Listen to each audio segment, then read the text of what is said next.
On the Paper Talk today, we'll be looking at all the reaction from yesterday's epic win at the Carabao Cup Final. United beating Newcastle 2-0, so I'll have some reaction and quotes from that as well. We'll also be asking the question, are the Glazers going to sell, or are they going to pull a fast one? Let's check it out.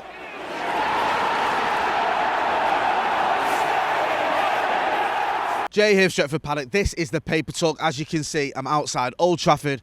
It's pretty cold, but I've got a warm feeling inside because Manchester United have ended our trophy drought of 6 years by lifting the Carabao Cup at Wembley. I've just got, well, not just got back, I got back in the early hours of this morning. A fantastic day yesterday. Red's in good voice. Great to see Erik ten Hag lifting his first trophy as Manchester United manager, and hopefully it's the first of many. Most of the stories this morning, as you would expect, focusing on that win over Newcastle 2-0 at Wembley.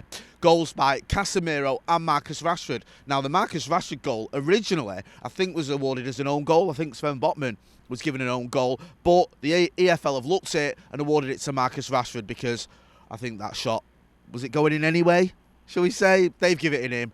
It makes sense. He deserves it. I think that means he scored in every round of the League Cup as well. So he's played a big part in bringing that trophy to Manchester United. He's having a phenomenal season. We'll get into some of the quotes and reaction from the game last night. Erik ten Hag's been praising some of the players involved. Before the game, this is what he said. He said, before the game, you asked me about the influence of Casemiro and Rashford. They know how to win trophies. Look at all the Champions League wins they had. It was great to see Varane and Casemiro celebrating that League Cup victory like it meant something. I mean, these are players who've literally won 9 Champions Leagues between them.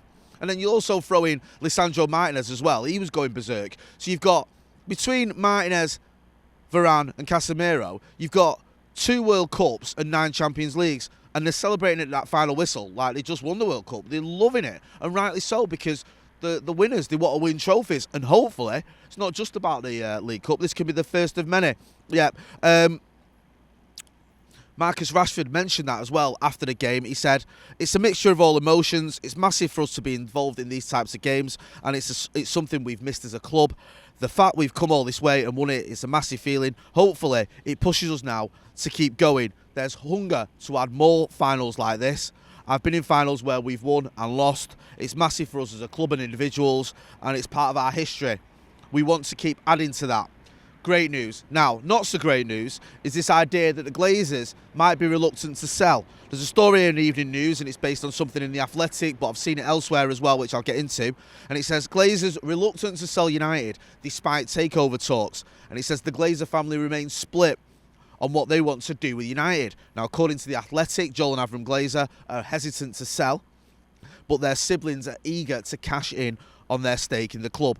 It is reported that their problem is that they are unable to personally buy out Kevin, Brian, Edward and Darcy. Who are these people? Who are Kevin, Brian, Edward and Darcy? Why do we only hear about them when they're taking dividends? The 4 members of the family who no longer want the attention of owning a club the size of United and wish to cash in on their enormous profit. Avram was at the Wembley yesterday to watch United win the Carabao Cup. Now this sort of carries on with it, or goes into a story in the Mirror, which is echoing similar sentiments, saying that there's these worries, there's these signs that maybe the Glazers would look for a way out. Now, the Elliott Management Group apparently would be willing to fund Old Trafford, a redevelopment of Old Trafford. They're a hedge fund, and that could allow the Glazers to do that redevelopment and keep control of the club. There's talk that they could buy out the siblings if they could get money, maybe from a hedge fund, maybe from somewhere else. Also the fact that Avram was at the final, also the fact that season ticket prices are going up. Gary Neville has looked at that and said, why are they putting season ticket prices up if they're leaving? Why would you do that? It doesn't make any sense.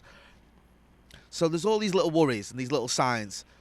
Now, I've always thought the Glazers were going to sell. I've always thought that when this announcement came a few months ago that they were looking to, I can't remember however they worded it, but they were basically looking for money and looking for a way out potentially, that this would be them selling the club. Some said, oh, maybe it's a minority, maybe there is going to be some shenanigans going on. But when the bid from Sir Jim Ratcliffe comes in, the bid from Qatar comes in, you think there's money on the table there. Are they just going to sell up and move on, make a lot of money? I think they probably will, but it's not set in stone, and it is concerning that we're seeing these little signs that maybe they're looking for a way to keep control of Manchester United, because we need the Glazers gone. You can get into a debate about the next owners.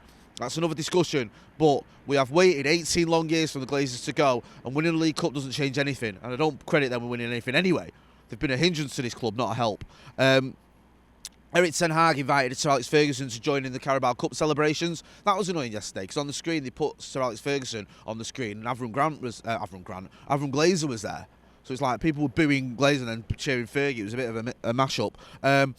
Yeah, Ten Hag invited Ferguson into the dressing room, which is good to see. Sir Alex Ferguson was pictured the other day dining with Eric Ten Hag. So only right that you give the GOAT the chance to come and celebrate with the players. He's still a big part of this club. Funnily enough, it's another story here in the Mirror that United could give Cristiano Ronaldo a Carabao Cup winners medal after their Wembley success. Apparently, it says he could get a medal, so he's played in one of the games, he could get a medal. Well, I don't know if they're going to do that, to be honest with you. There's also a story on Sky Sports website about Manchester United are looking at Brentford goalkeeper David Raya, who was turned down 2 contract offers. So there's links with Manchester United. Now, on that front, the goalkeeper front, David De Gea broke the record for the number of clean sheets, getting his 181st clean sheet for the club to go ahead of Peter Schmeichel in the all-time leaderboard. That's always good to see, isn't it, personally? David De Gea is having a good spell for Manchester United. Now, I've been a bit critical of him at times this season. I've praised him at other times. My question mark, is he the right goalkeeper for Eric Ten Hag's style of football? I don't know. I'm not so sure he is, if I'm being brutally honest. I like David De Gea. I don't know if Eric Ten Hag's going to continue with him. He may well do. David De Gea can keep getting clean sheets. That may well force the issue. We'll have to wait and see what happens. As always, if there's any developments with the ownership, with transfers, with players, with any of that, we will keep you posted. We'll keep you signposted as well. So make sure you are hitting like, share and subscribe, and you are following us on the socials. Don't forget as well, we've got other videos, other reactions from the game yesterday. We've got Howson's reaction, Andy Tate's reaction, Adam McCull's reaction. We've also got a vlog that will be coming up shortly as well from the trip there. We were all down there. We're all loving it. Great to see the Reds lifting that trophy. Hopefully the first of many. We're back later on with the Paddock podcast. I've been Jay Marty outside a pretty breezy Old Trafford. Thanks for watching.